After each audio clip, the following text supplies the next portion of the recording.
We've all seen vampire movies, but are there any modern accounts of real vampires? This might just be the first modern account of a vampire encounter confirmed by credible witnesses.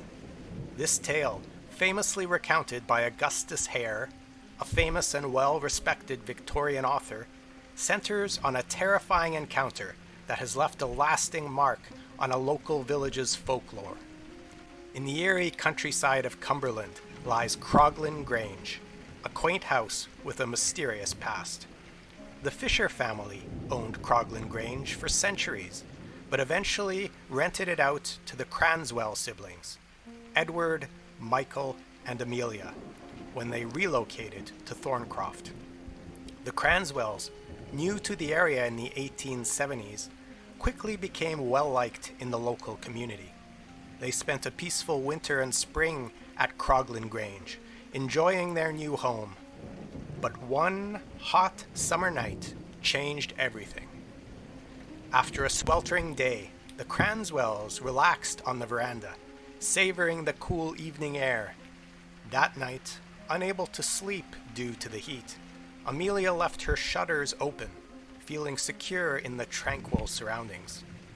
As she lay in bed, she noticed two flickering lights moving closer to her window.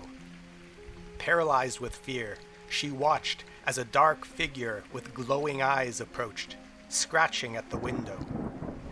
Overcoming her terror, Amelia attempted to latch the window, just as the figure pried it open.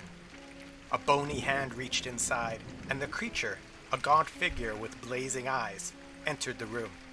It grabbed her, twisted its fingers into her hair, and bit her violently on the throat.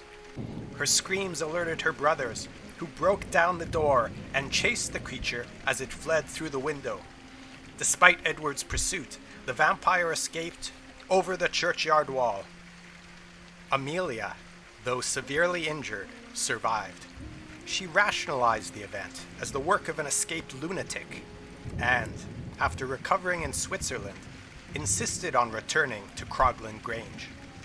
The siblings took extra precautions, with Amelia always closing her shutters at night and the brothers keeping pistols by their beds.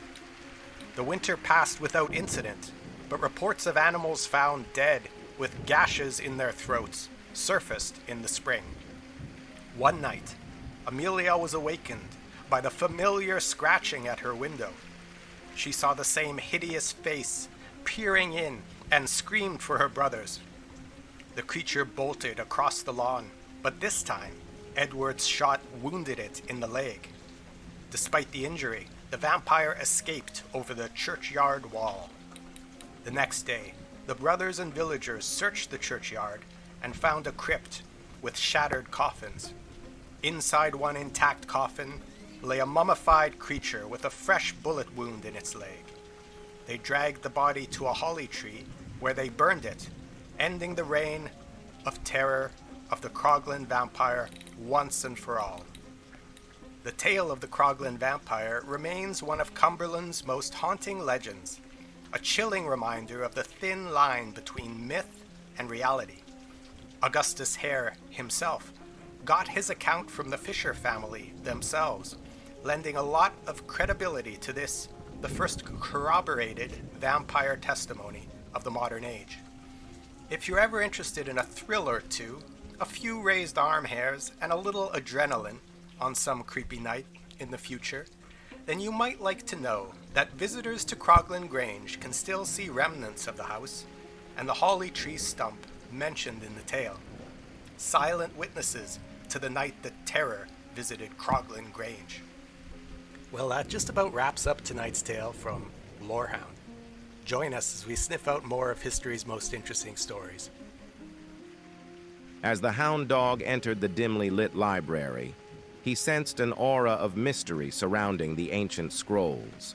The dusty shelves towered above him as he sniffed his way through the labyrinth of books. Suddenly, he picked up a scent and followed it to a secluded corner. With bated breath, he approached the shelf and pawed at the book, revealing the hidden scroll. As he rolled it out, he knew he had discovered a treasure worth protecting at all costs.